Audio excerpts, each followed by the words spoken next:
नमस्कार दोस्तों, आप सभी का बहुत बहुत स्वागत है श्वेता झा के चैनल में। आशा करती हूँ आप लोग स्वस्थ और मस्त होंगे। आइए आज हम लोग बात करते हैं श्रीमद् भगवद गीता अध्याय 8 के बारे में। अध्याय 8 का नाम है अक्षर ब्रह्म योग। श्रीमद् भगवद गीता के 18 अध्यायों में प्रत्येक अध्याय का अपना विशिष्ट महत्व है। 8वां अध्याय अक्षर ब्रह्म योग कहलाता है। यह अध्याय जीवन, मृत्यु, आत्मा, ब्रह्म, भक्ति और मोक्ष जैसे गूढ़ रहस्यों पर केंद्रित है। इसमें अर्जुन द्वारा पूछे गए 7 गहरे प्रश्न का उत्तर श्री कृष्ण देते हैं। यह अध्याय मनुष्य को यह सिखाता है कि मृत्यु के समय स्मरण किसका करना चाहिए, जीवन के कर्म किस प्रकार होने चाहिए और आत्मा की अंतिम यात्रा का मार्ग क्या होता है। इस अध्याय में कुल 28 श्लोक हैं। अर्जुन के 7 प्रश्न इस प्रकार से हैं। पहला, ब्रह्मा क्या है? दूसरा, अध्यात्म क्या है? तीसरा, कर्म क्या है? चौथा, अधिभूत क्या है? पांचवा, अधिदेव क्या है? और छठा, अधियज्ञ कौन है और शरीर में कैसे स्थित है? सातवां, मरण काल में आपको किस प्रकार स्मरण करे कि मनुष्य आपको प्राप्त कर सके। भगवान श्री कृष्ण धीरे धीरे इन सब प्रश्नों का उत्तर विस्तार से देते हैं। भगवान श्री कृष्ण के उत्तर और श्लोकों का भावार्थ। पहला, ब्रह्मा क्या है? श्री कृष्ण कहते हैं, अविनाशी और परम तत्व जो सभी प्राणियों का आधार है वही ब्रह्मा है। ब्रह्मा अनादि और अनंत है। अध्यात्म क्या है? आत्मा को ही अध्यात्म कहा गया है, जो शरीर से परे, जन्म मरण से परे है। वह आत्मा अध्यात्म कहलाती है। कर्म क्या है? भगवान कहते हैं, कर्म का अर्थ है स्वभावजन्य कर्तव्य, अर्थात जीवन के द्वारा किए गए वे कर्म जो संसार की गति को आगे बढ़ाते हैं। अधिभूत क्या है? नाशवान जगत, पंच महाभूत और भौतिक पदार्थ अधिभूत कहलाते हैं। अधिदेव क्या है? भगवान कहते हैं, पुरुषोत्तम अधिदेव है। यह सृष्टि के संचालन का कारक है। अधियज्ञ क्या है? श्री कृष्ण स्वयं कहते हैं, हे अर्जुन, मैं ही अधियज्ञ हूँ, जो इस शरीर में प्राणियों के साथ स्थित हूँ। मृत्यु के समय स्मरण कैसे करें? भगवान कहते हैं, जो मनुष्य मरण के समय अंततःकरण से में जिस भाव का स्मरण करता है वही भाव उसे मृत्यु के बाद प्राप्त होता है। अंततः मृत्यु के समय भगवान का स्मरण ही मुक्ति का मार्ग है। महत्वपूर्ण श्लोक और उनके भावार्थ इस प्रकार से हैं। श्लोक 5, अंतकाले च मामेव स्मरन् मुक्त्वा कलेवरम यः प्रयाति श मत्ताव याति नास्यत्र संशयः। भावार्थ, जो मृत्यु के समय मेरा स्मरण करते हुए शरीर का त्याग करता है वह मेरे स्वरूप को प्राप्त करता है, इसमें कोई संदेह नहीं। श्लोक 6, यंग यंग वापि स्मरन् भाव तत् त्यजत्यन्ते कलेरवं तं तमेव वेत्ति कौन्तेय सदा तथा भावितः। अर्थात मनुष्य मृत्यु के समय जिस भाव का स्मरण करता है वही उसे प्राप्त होता है। श्लोक 7, तस्मा तश्वेषु कालेषु मामनुरमं युध्य च मया पीडितमं नो बुद्धिमो मे वश्यंसया समम्। अर्थात इसलिए अर्जुन, तू हर समय मेरा स्मरण कर और युद्ध भी कर।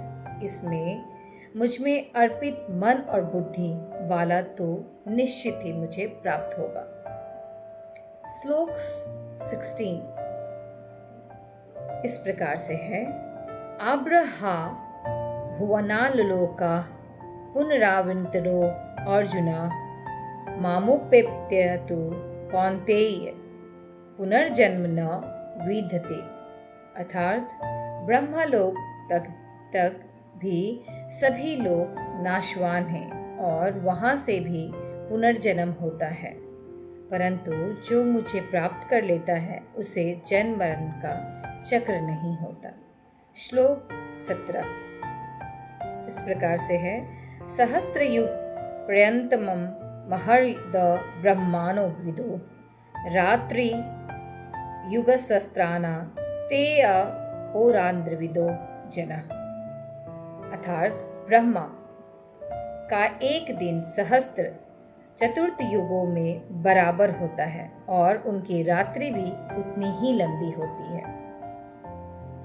श्लोक 20 से 21 इस प्रकार से है। यहाँ भगवान कहते हैं, नाशवान जगत के पार एक अविनाशी धाम है, वही परम धाम है, जहाँ जाकर जीव पुनर्जन्म नहीं लेता। अध्याय 8 का दार्शनिक महत्व कुछ इस प्रकार से है। पहला, मृत्यु का रहस्य क्या है।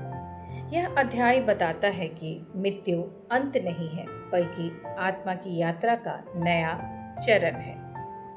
दूसरा, स्मरण का महत्व। जो व्यक्ति दिन भर भगवान का स्मरण करता है, उसके लिए मृत्यु भी भय का कारण नहीं बनती। तीसरा, भक्ति और कर्म।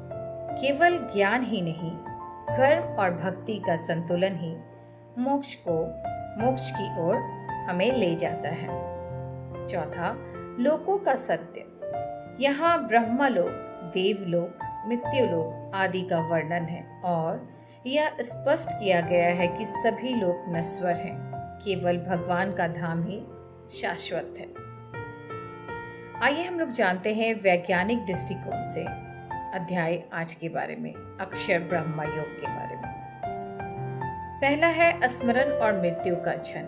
आधुनिक मनोविज्ञान भी मानता है कि मृत्यु के अंतिम क्षण में मस्तिष्क अत्यधिक सक्रिय हो जाता है। उस समय का विचार आत्मा की ऊर्जा दिशा तय करती है। दूसरा, पुनर्जन्म सिद्धांत।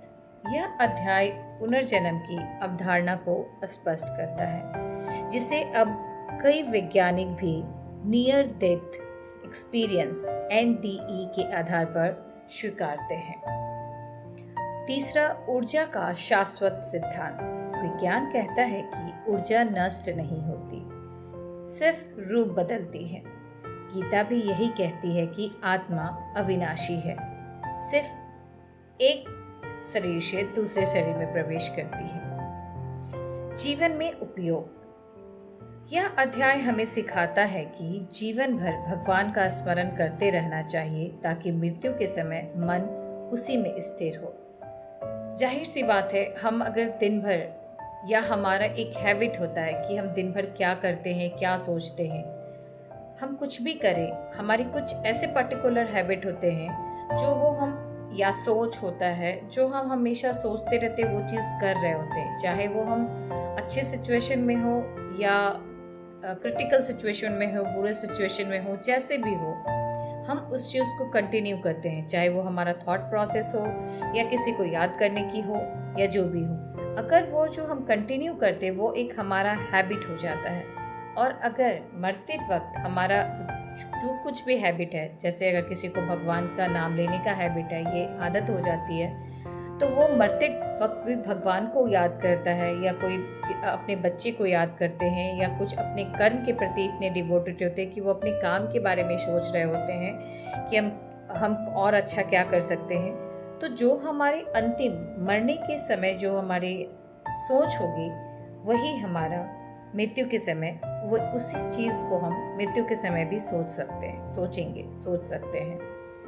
कर्म करते हुए भी मन को ईश्वर में लगाना ही योग है। हम कुछ भी काम करें, हम इतना तो हमारे ऊपर हम कर सकते हैं और हमारे हाथ में है कि हम कोई भी काम करें। हम खाना बना रहे हो, हम पढ़ रहे हो या फिर हम किसी काम में इंगेज हो, हम भगवान को मन ही मन स्मरण तो जरूर कर सकते हैं। यही योग है। मृत्यु से भयभीत होने के बजाय उसे आत्मा की यात्रा का पड़ाव समझना चाहिए। हमें मृत्यु से डर नहीं लगनी चाहिए, क्योंकि बस आत्मा एक चोला से दूसरे चोले में जाते हैं। अर्थात जिस प्रकार हम वस्त्र बदलते हैं, पुराने वस्त्र होने पे हम उसे हटा देते हैं, मृत्यु भी, आत्मा भी बस वही करती है, एक शरीर से दूसरे शरीर में प्रवेश लेती है। इसलिए इस प्रोसेस से हमें डरना नहीं चाहिए। गीता का 8वां अध्याय अक्षर ब्रह्मा योग हमें जीवन और मृत्यु के सबसे गहरे रहस्यों से अवगत कराता है। इसमें भगवान श्री कृष्ण यह समझाते हैं कि मनुष्य मृत्यु के समय जिस भाव में रहता है वही उसके आगे की गति तय करता है। अंततः जीवन भर ईश्वर का स्मरण करना और अपने कर्तव्यों का पालन करना ही सच्चा योग है। इस अध्याय का सार यही है कि स्मरण में ही मुक्ति है और ईश्वर की परम धाम है। आशा करती हूँ आप सभी को यह वीडियो अच्छी लगी होगी। अगर यह वीडियो अच्छी लगी हो तो प्लीज़ मेरे वीडियो को लाइक करें, शेयर करें, सब्सक्राइब करें और अपने सुझाव मेरे कमेंट बॉक्स में ज़रूर लिखें, जिससे कि मैं और भी बेहतर कर सकूं। जय श्री कृष्णा, जय श्री राधे और अपना ख्याल रखें। स्वस्थ रहें, मस्त रहें। बाय।